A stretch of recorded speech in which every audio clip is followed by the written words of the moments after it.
pleasure to introduce our next speaker, Mr. John Lear.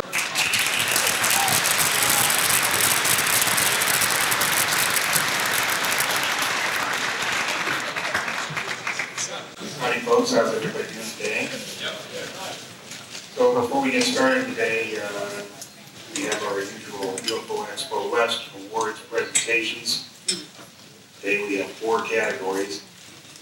The first is the Film Class Award for Journalistic Obfuscation and Malfeasance.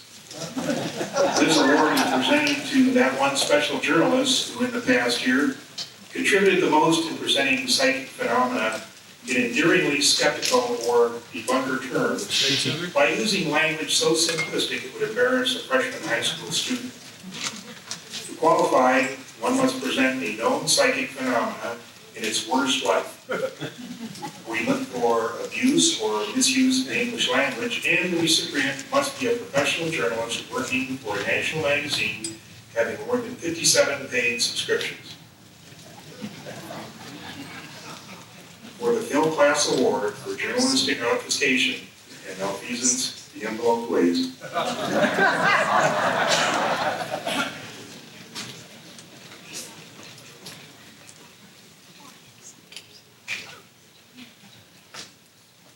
Vicki Cooper, UFO Magazine, for Volume 8, Number 3, 1993, defining remote viewing as fancy schmancy term for psychic stuff. Let's hear it, please.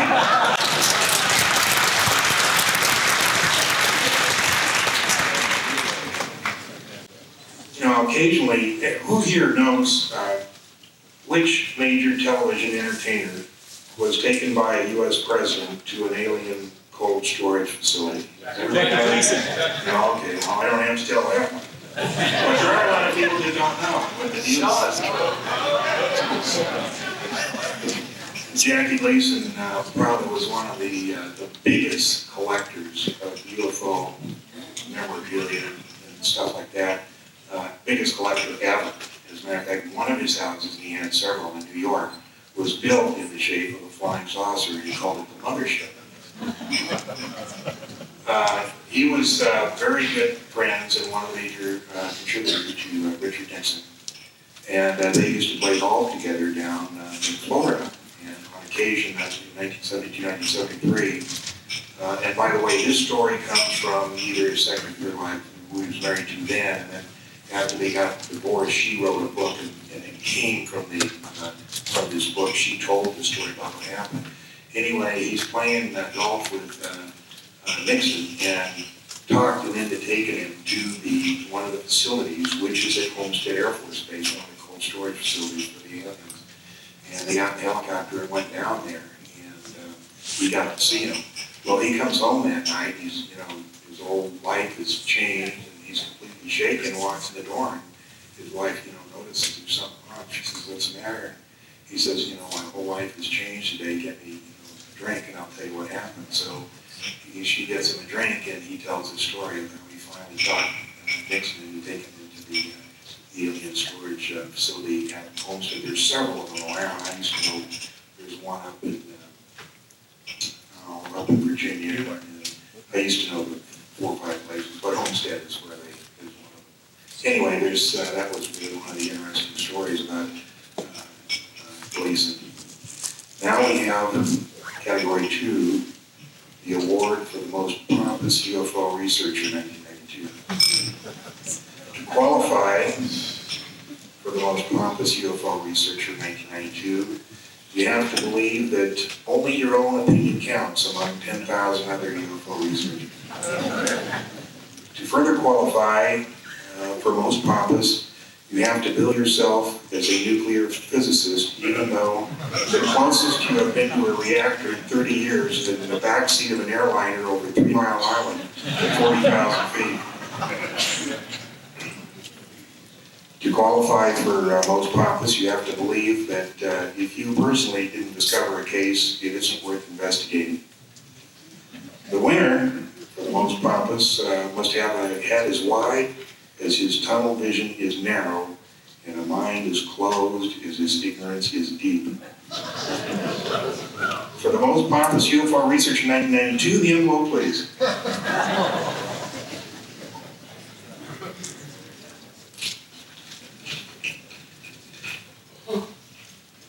Can you guess? Stan Friedman. I hate to criticize, but believe me, Stan wouldn't know a real case if it bit him right square. And they ask him any question, he knows the answer. One little story here, since everybody knew the Jackie Gleason one, you all know the Steven Spielberg one. Steven Spielberg, and this was related by Jimmy Chandler, a good friend of Steven's, was premiering E.T. in the White House in 1982. And they get done with the movie, and he's walking with President Reagan to the dining hall. And Reagan has his arm around Stephen, and he whispers to him, he says, "You know, Stephen, there aren't 6 people in this room who know how true that is."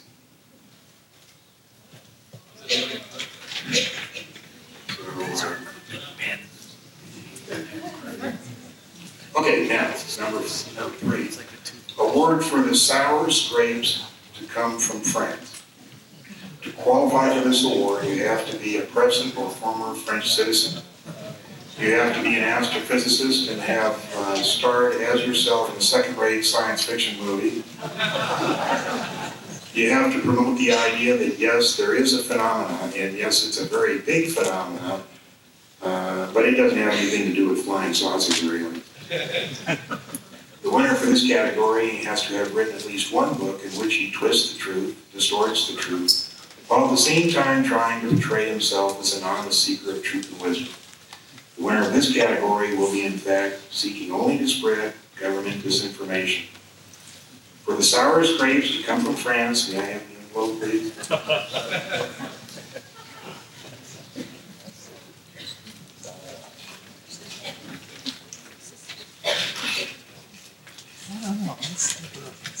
Oh, I can't believe it, our old friend Jacques Boy. Let's hear it for Jacques.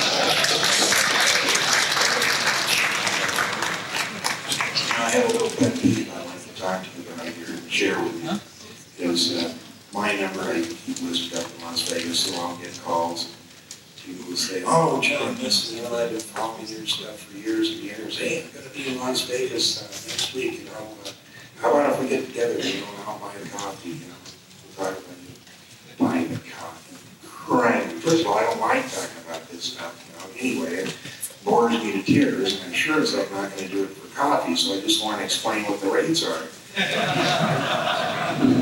It's dinner at Ruth's Chris Steakhouse, which includes my wife, and then if I have to talk about this stuff, it's an extra $100 an hour. And now we come to the last category, the Video Journalism Award for the worst representative of the UFO community on national TV while debating the existence of UFOs. In this category, we look for someone who calls himself a UFO researcher and tries really hard to present a plausible explanation, but is intellectually and factually outclassed by his opponent. To qualify for this award, one must be totally and completely embarrass all who believe in UFOs. He should sputter and stammer, stumble and squirm until we are all actually red-faced with embarrassment. For the worst representative of the UFO community on national TV in debate, the envelope, please.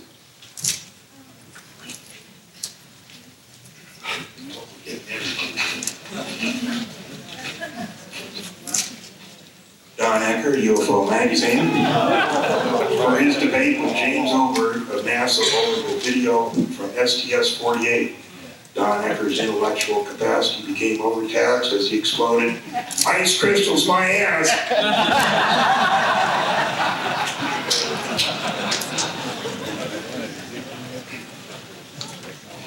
All my neat stuff is for tomorrow, so I do have one little thing today. It's a video, but actually it's not a video, it's an audio, it's a videotape. Now, a lot of you have heard me talk about, you know, when I met Bob Lazar in the summer of '88.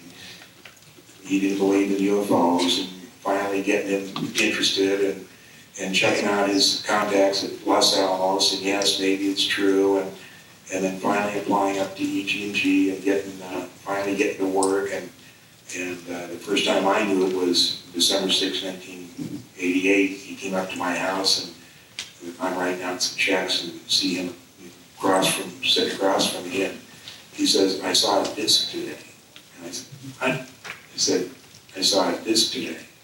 I said, "Oh my God, you got up to Area 51? He said, "Yeah."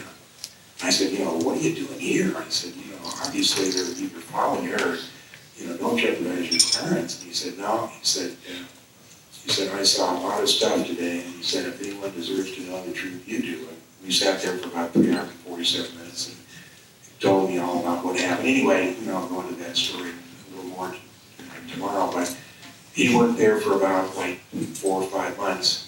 In March 22nd, 1989, actually 21st, we were sitting over at his house and we were building a little piece of electronic equipment, and he says, "They're going to test fly one of the saucers tomorrow." And I said, "Really?" And he said, "Yeah." And I said, "Do you want to see it?" And he said, "Yeah, but how?"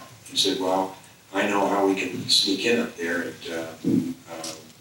toward that near Blue Lake, not be on the base or anywhere legal, but we can stand at a place and watch it."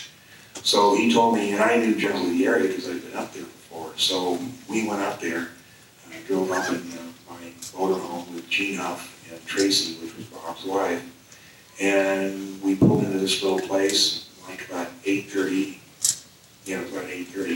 and got out, and I had my Celestron 8 scope, and we had some video equipment.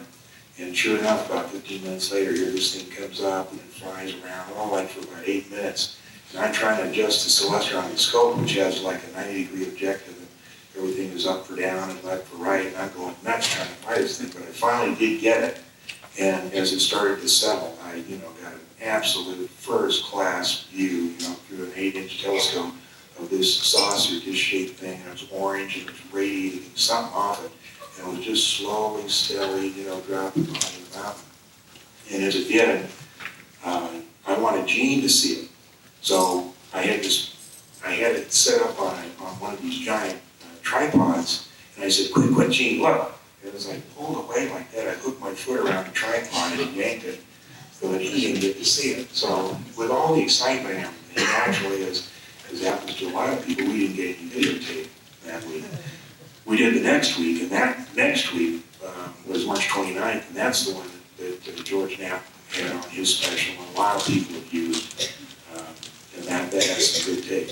But there is some videotape, and I'd say video, it's really audio tape, that nobody's ever heard before except me and Bob and the guys who did it. And that's what happened immediately after we saw this thing. Now, it's only about 6 minutes, and it's nothing important, it's just kind of fun. It's just us, talking about what happened. And so it's okay with you. I think I'll share this tape. Now, this is just after we had seen it, go behind the mountains. And these guys are about to kill me, Bob and Bob Lazar and Gene Huff, for hooking my foot around the telescope. And so this is what went on. This is just like, go ahead, Amy. But there's not going to be anything on the screen except a bright dot, and that's because this thing is sitting on the bumper, and it's a star up there.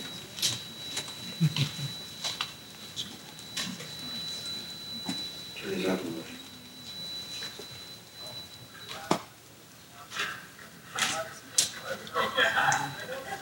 Turn it up more.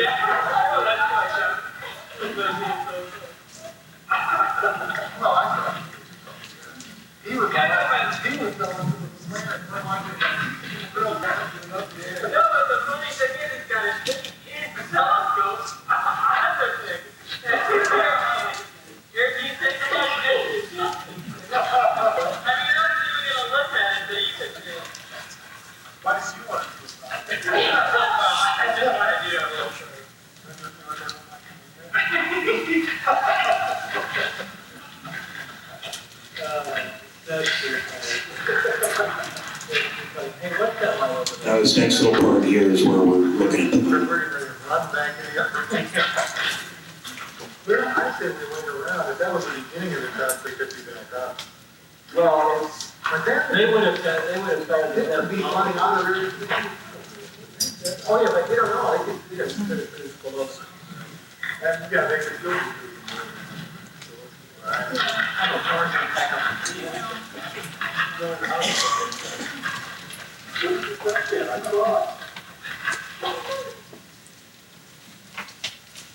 Why would you have the fucking thing?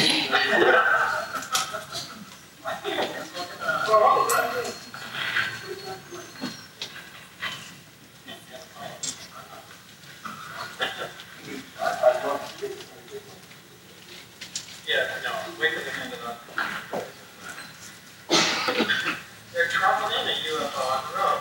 No, wouldn't it be great if we saw a big boy coming up the road if they're driving? Yeah, They got food, I think it's a good plan.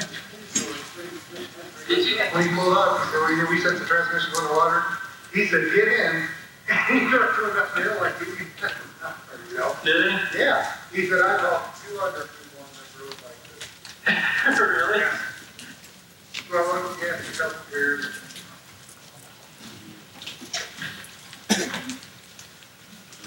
Special trip that I can find. Huh? Hey, this looks like that picture in the newspaper, doesn't it now? I know, that's The John Lear back in the This is a historical day, John. You saw it, yes. I know, but Why? You've never seen one. You complain about it all the time. Yeah, we just saw one. Didn't you say if you could just see one? he is that. Listen to the sad things he said. A great and shake his hand. All I can do is argue that I knew you guys were there. Oh, you were just kind of out here to listen. There you go. You're looking at the moon now? No, he's got the flashlight in the other end. Holy shit. That's what I'm saying. You must be fucking kidding. Bring it up a little bit. Yeah, you need to get it bigger. Let's see. I think I can see some condos down Look at the very left edge. You can smell the craters. Yeah, next to the page. What's that little box?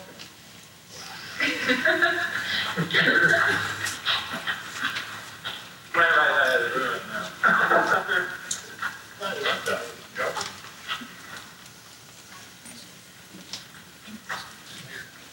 So why aren't you any happier? Because you knew they existed, it was. I knew they existed. Yeah. Oh, you should. It was 8:45, by the way, when we saw it. Right? Yeah. time pop up. I know. Well, no, it was 8 something, but it was around the same time. It's really strange because they've been testing very early. We're probably really lucky to see it this time. They waited till we got the transmission. Yeah, it's just on. Just in case.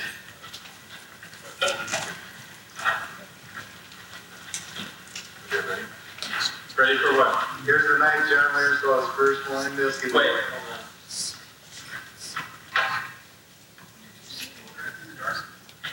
Almost, I'm on maximum gain, but I'm gonna risk this.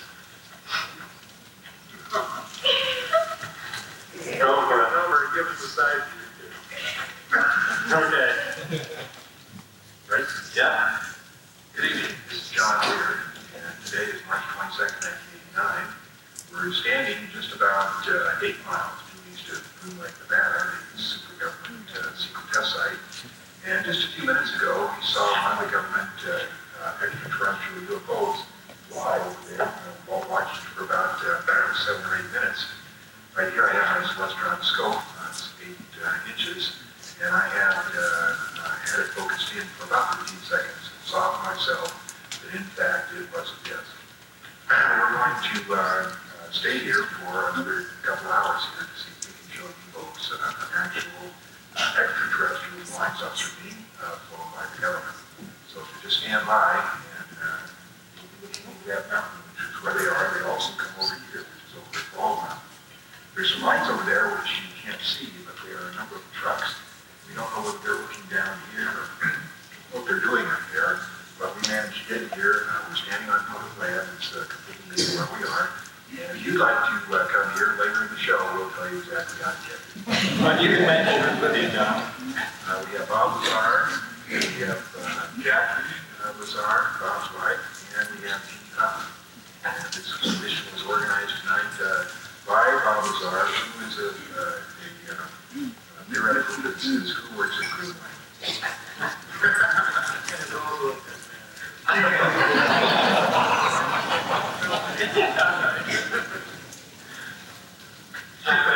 You want your name on there here, didn't you?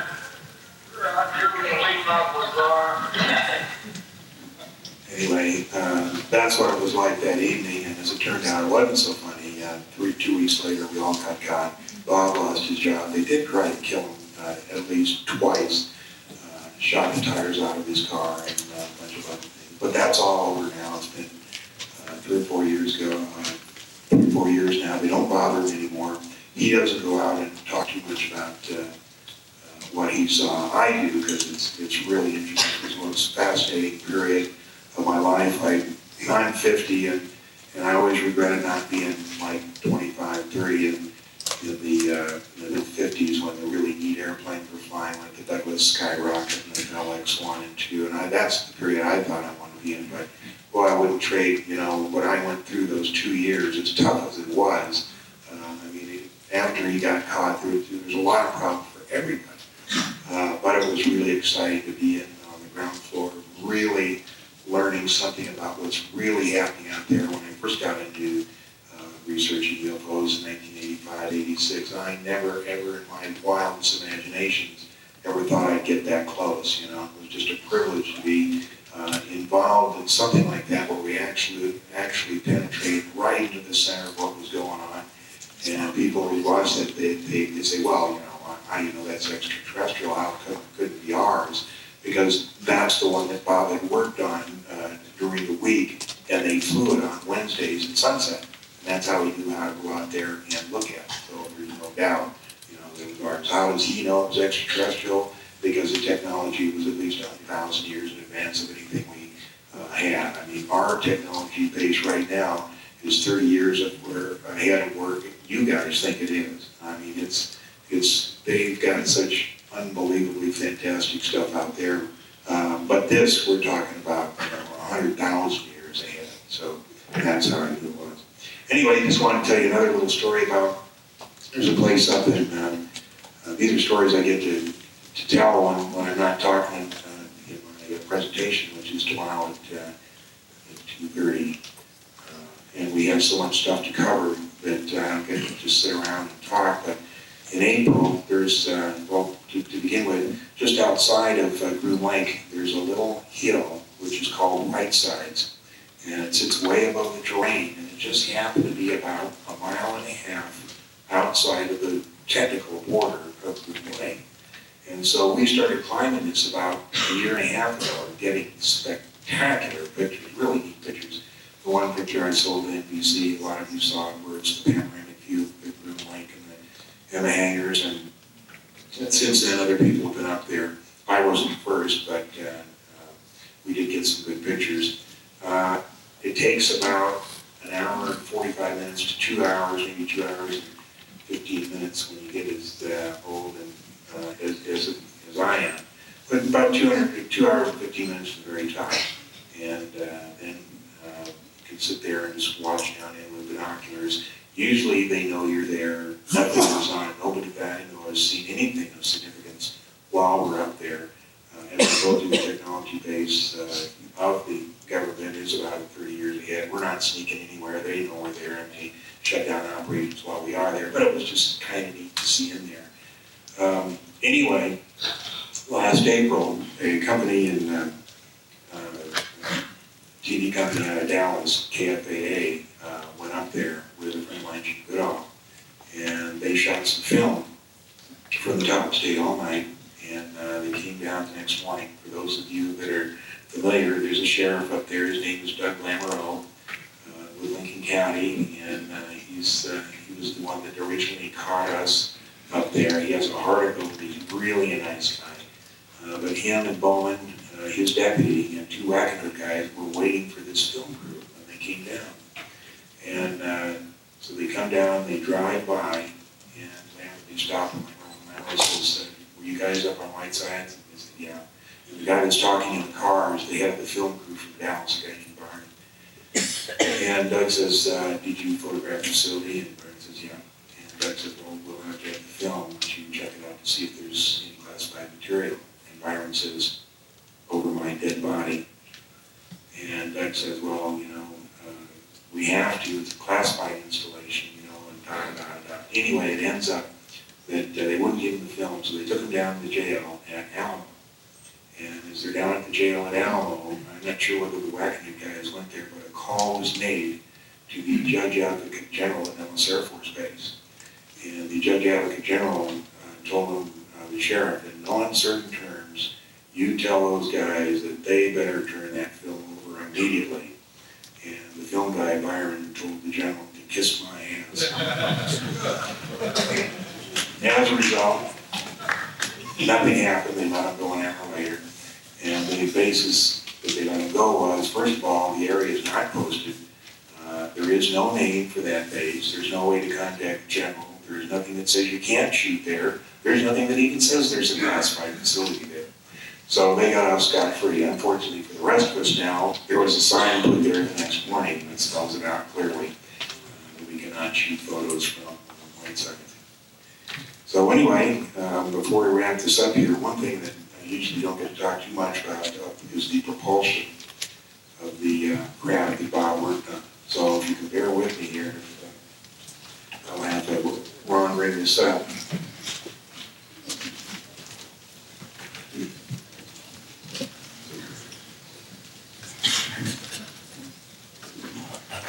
This is a little tough to do, but I'll try and do it. It comes in several explanations. A lot of people say, yeah, if you could do that, do that. Let's start.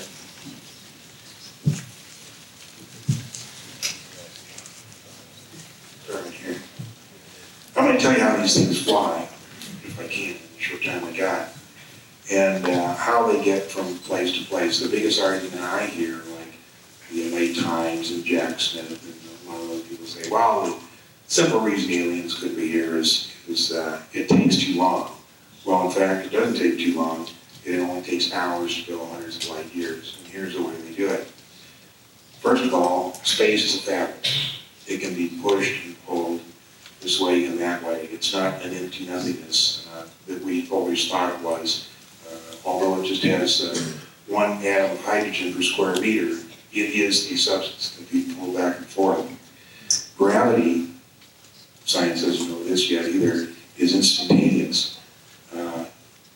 Gravity reacts on a planet instantaneously throughout the universe to any other planet.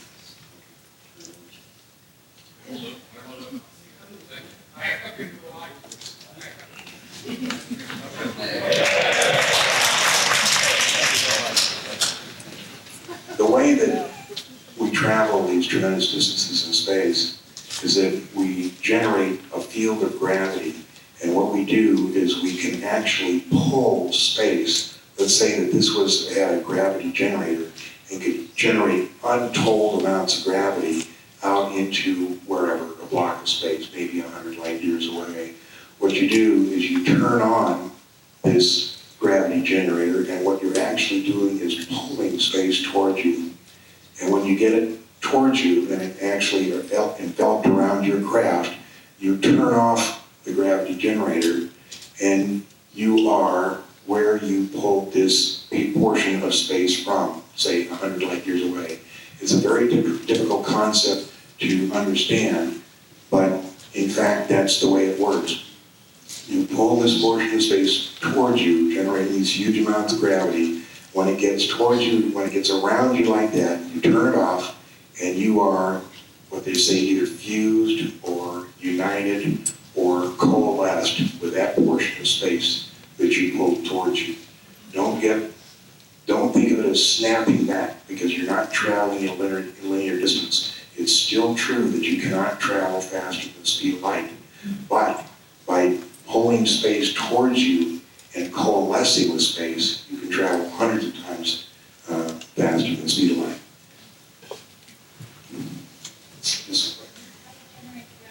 We're going to show you that in a second. This is just a representation of the fabric of space and your disk pulling that fabric of space, enveloping your craft like that, turning it off, and coalescing or fusing or uniting with that space. Okay, let's try it. That's good.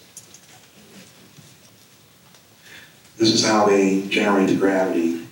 The antimatter reactor that Bob worked on, incidentally, I'll be showing part of his tape tomorrow, but if any of you that don't have it, there's a 40-minute tape called the Lazar tape, and it tells exactly how he got into, how he got the job, how he worked up there, what he saw, pictures of, drawings of the craft, where he worked. But his job was to back engineer the propulsion system, and he said it was ridiculous because it was 100,000 years ahead of us, and though we could understand how it worked, there was no way we could build it. This was a craft. There was 3 levels. The lower level is where the gravity amplifiers were. The middle level here is where the little 3 aliens sat right there.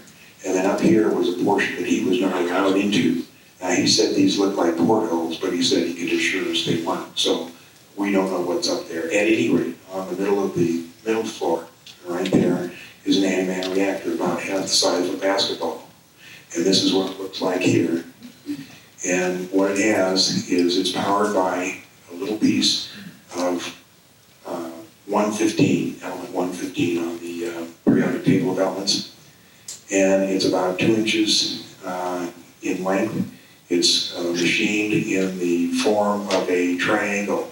And what they do, as a matter of fact, we stole someone, I say stole, we acquired someone, Bob worked up there, and then the government acquired it back. And,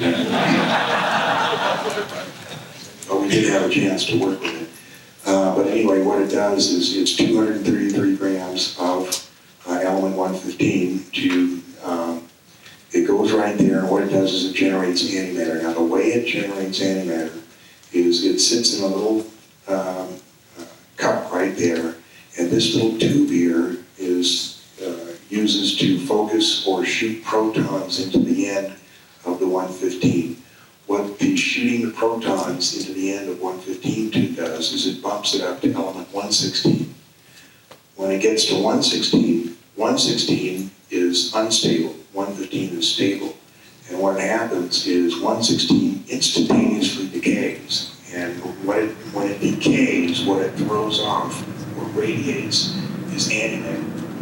The antimatter comes down this way and is mixed with gaseous matter. And as you know, when you mix antimatter with matter, it creates the most powerful explosion that you could possibly have. You have fission, fusion, and annihilation reaction, which is a 3 that type of nuclear combinations you can have. The others are like 1% efficient, and this is 100% efficient, creating antimatter or combining antimatter with matter. What it does is it generates heat right here, which is used to create positive volts for the ship to run. The positive volts are created through what they call a fancy name. It's called a thermodynamic generator. That is a fancy name of creating positive voltage from heat. Now, the way that they make these gravity waves is while this reaction is going on. I don't have time here to explain about how gravity works, but there's 2 gravity waves, gravity B, gravity A. Gravity B is what holds us on the Earth. Gravity A is what holds atoms around atoms. What happens here is during this reaction, where these little dots are, is the gravity A wave forming or radiating and collecting like this antimatter reactor. And what happens here is it's siphoned or channeled and amplified up the waveguide, around the craft, and down to these 3 gravity amplifiers. The gravity amplifiers are what take this gravity A wave and pulls, or creates these tremendous attractions that pulls the space, that envelops the craft, that takes you hundreds of light years within a very short time. Now let's take one more.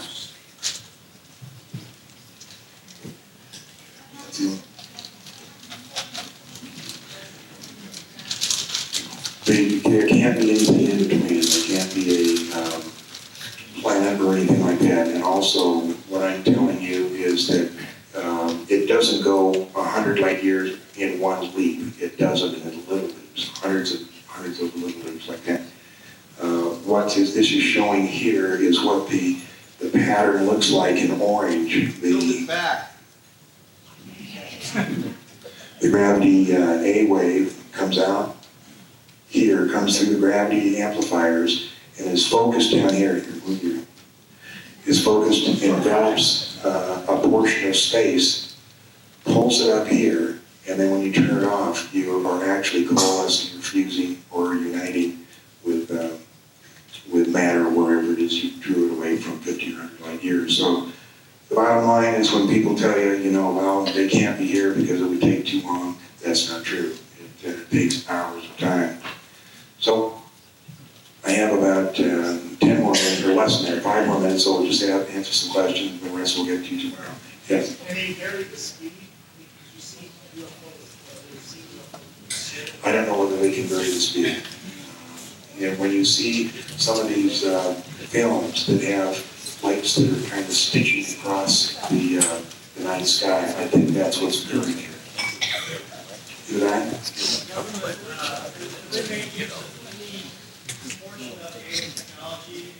Yes, they've used, the question was, have they used any portion of alien technology? The answer is yes. Which portion, I don't know. Yes? What's the navigational system?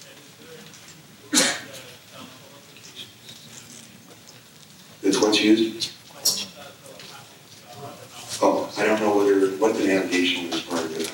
I was just involved in the propulsion, and that's all he told me about. Yes?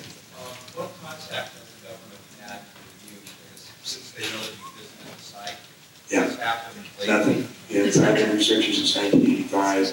The government has never told me anything, never bothered me. Maybe taken some stuff, and there's some stuff missing, but it's nothing you can prove, and they certainly haven't bothered me. And the reason they do that is they don't want to add credibility to anybody.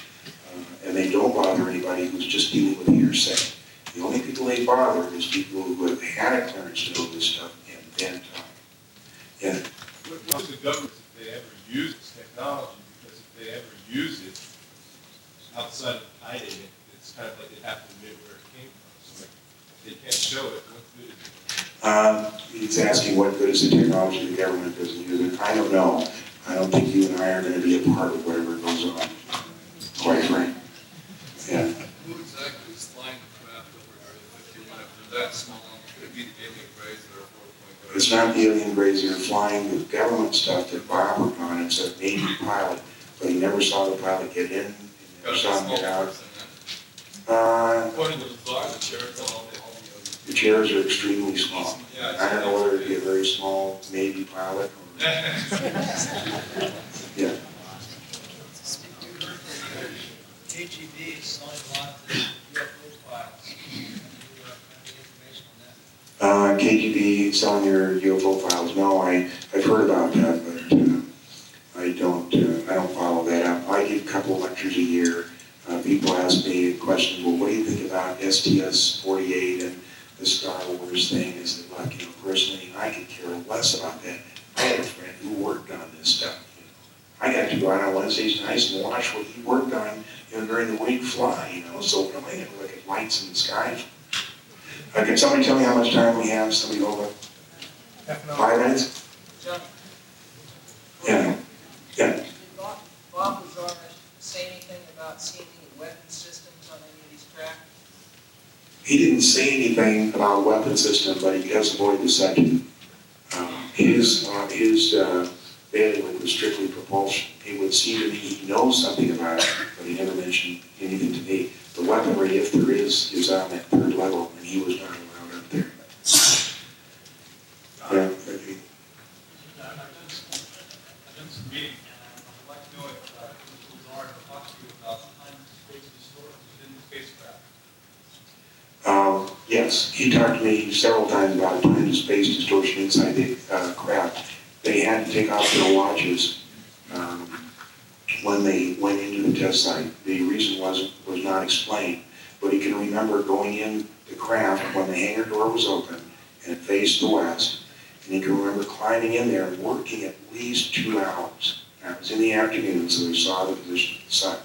He worked inside at least 2 hours doing something with another guy. When he came out, the sun was in the exact identical position. In other words, space-time did not move when he was in the craft. Now, another story I heard to that, but nothing to do with Bob, was an Air Force photographer who was stationed in Honolulu, or TDY San Bernardino, was transferred to a facility 2 hours from San Bernardino to photograph the inside of a craft. He was taken down underground. He was required to put on a smock and booties, was all he had on. He had his camera. He was led into a big hangar. There was a 30-foot diameter craft hanging in a net. There was a ladder which he climbed up in. They told him to take pictures of the inside. It was maximum 30 feet in diameter. When he got into the ladder and climbed in, he said, John, he said, I was so surprised. He said, I couldn't believe it. He said, when I got inside, he said, I could have taken a football and thrown it as far as I could and not hit the side. It was at least 100 yards in diameter on the inside. He said, I was so surprised. He said, I caught my breath. He said, I backed on out of this thing to look and be sure it was 30 feet, and it was. And he said, I put my head back in, it was 300 feet inside. So what the implication of that is, I don't know. Yes, ma'am? The type of travel that you're talking about is, it's time and space. Time and space travel, that's correct. And what happens then if there's different people bending in different directions on this? You must know what happens if different people are bending time. I don't know. That knowledge is long subject. Just a few more questions again. You know, this is the river that certain illegal cases that house that program that they're controlling cell phone. He wants to know if certain EDE bases have ousted us. I don't know. The only report that we know for sure was the one that Bob read up at the test site when it was being briefed, and that I had read about 2 years before that, was the fact that in 1979, 44 government scientists were killed in an altercation with the aliens. Some say at Dulce. Bob's the report he read said it was Area 51, along with a number of Delta Force. And that seems to be a fairly consistent story from all the people who have inside knowledge that, yes, the number was 44 scientists, yes, they were killed, yes, it was 1979, but, from there on, the story just changed. Yes, sir? When you saw the point in space, you walked forward, was it like grabbing a last 30 to 40 is it then space from your point all the way from where you were? I think More specific point. a more specific point. You pull that point towards you. You don't pull everything around it towards you. Pull that one point towards you. Yes? I would like to know your personal opinion on the irrefutable evidence of crop circles. No opinion on crop circles. I don't know. Yeah. Mr. Lazar had his legal problems with the Panther charge, and the government had the opportunity to prosecute this man without him providing a possible sentence. There was ample opportunity to discredit him or hurt him, and he got off. They totally discredited him without, he pled guilty to felony pattern charges. There was a lot of reasons why that happened. I have my own speculation of why he even did it. He's on probation in August. I'm going to try and personally get him apart in front of the governor of Nevada. I don't know all the whys and wherefores of why that happened. But for me, it didn't make any difference because I went through that total period before that of, going to work, watching go to work, and hearing the stories and all that. So there's not a shadow of a doubt in my mind that any of that stuff happened. What is the one thing you'd like us to know, just based on all your research? If there were one thing you'd like to tell us? The one thing based on all my research, and everybody says, with all you know, what is the one thing you want to know? Actually, two things. One is I want to have the greenest lawn on my block. And number two, just once in my life before I die, I want to drive into Carl's Jr., order a Carl's Original hamburger, and not have him ask me if I want a piece of cheese on it. Order the hamburger. It says 0 time. Thanks, everybody.